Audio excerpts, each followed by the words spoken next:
ದಂಟಿನ ಸೊಪ್ಪಿನ ಚಟ್ನಿ. ದಂಟಿನ ಸೊಪ್ಪು ಆಲ್ಮೋಸ್ಟ್ ನಿಮಗೆಲ್ಲ ಗೊತ್ತಿರುತ್ತೆ. ದಂಟಿನ ಸೊಪ್ಪಿನ ಚಟ್ನಿಗೆ ಸೇಮ್ ಇದಕ್ಕೂ ಅಷ್ಟೇನೆ ಸಾಸಿವೆ ಸಿಡಿದ್ಮೇಲೆ ಮೆಂತ್ಯ ಒಂದು 10 ಕಾಳು ಮೆಂತ್ಯ ಹಾಕೋಬೇಕು. ಮೆಂತ್ಯ ಹಾಕೋದ್ರಿಂದ ಹೆಲ್ದಿ, ಆರೋಗ್ಯಕ್ಕೂ ಒಳ್ಳೆಯದು.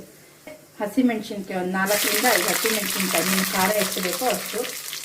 ದಂಟಿನ ಸೊಪ್ಪು ತೊಳೆದು ಇಟ್ಕೊಂಡಿದ್ದೀನಿ, ಕಟ್ ಮಾಡಿ ಇಟ್ಕೊಂಡಿದ್ದೀನಿ.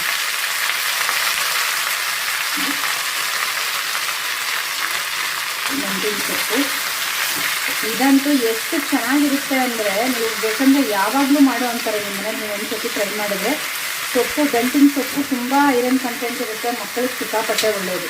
ಯಾರು ಸೊಪ್ಪಿನ ಸಾರು ತಿಂದು ಬೇಜಾರು ಅಂತಾರಲ್ಲ, ಅಂಥವ್ರಿಗೆ ಈ ಥರ ಚಟ್ನಿ ಮಾಡಿಕೊಡಿ.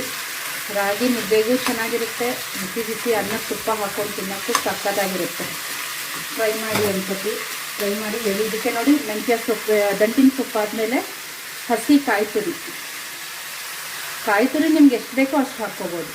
ಕಾಯಿ ತುರಿ, ಆಮೇಲೆ ಒಂದು 1/4 ಸ್ಪೂನ್ ಅರಿಶಿನ,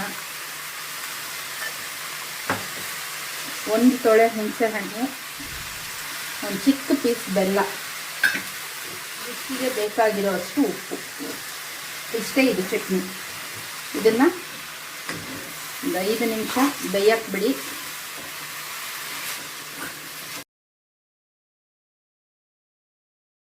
ನೋಡಿ, ಇದಕ್ಕೆ ನಾನು ನೀರೇ ಹಾಕಿಲ್ಲ. ಸೊಪ್ಪು ತೊಳೆದಿರ್ತೀವಲ್ವ, ಅದೇ ತೇವಾಂಶ ಸಾಕು. ನೀರು ಹಾಕೋ ಅವಶ್ಯಕತೆನೇ ಇಲ್ಲ, ಅದರಲ್ಲೇ ಬೆಂದೋಗುತ್ತೆ ಇದು. ನೋಡಿ, ಆಲ್ಮೋಸ್ಟ್ ಬೆಂದಿದೆ. ಇನ್ನೊಂದು 2 ನಿಮಿಷ. ದಂಟಿದೆ ಅಲ್ವಾ, ಆ ದಂಟು ಇನ್ನೊಂದು ಚೂರು ಬೇಯಬೇಕು. ಇನ್ನೊಂದು 2 ನಿಮಿಷ ಆದರೆ ಸಾಕು, ಬೆಂದೋಗುತ್ತೆ.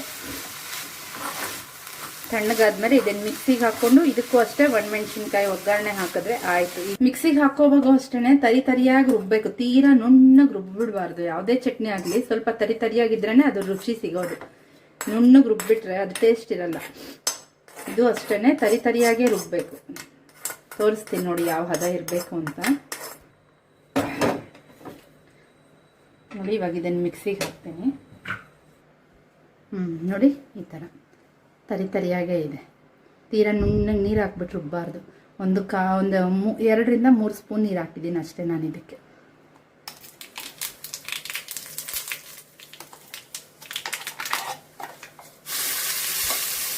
ಒಗ್ಗರಣೆಗೆ ರುಬ್ಬಿರೋ ಚಟ್ನಿನ ಹಾಕೋದು. ನೋಡಿ, ರುಚಿಯಾಗಿರೋ ಅಂಥ ದಂಟಿನ ಸೊಪ್ಪಿನ ಚಟ್ನಿ. ಚಪಾತಿ, ಅನ್ನ, ಮುದ್ದೆ ಯಾವುದಕ್ಕಾದರೂ ಸರಿ ಇದು.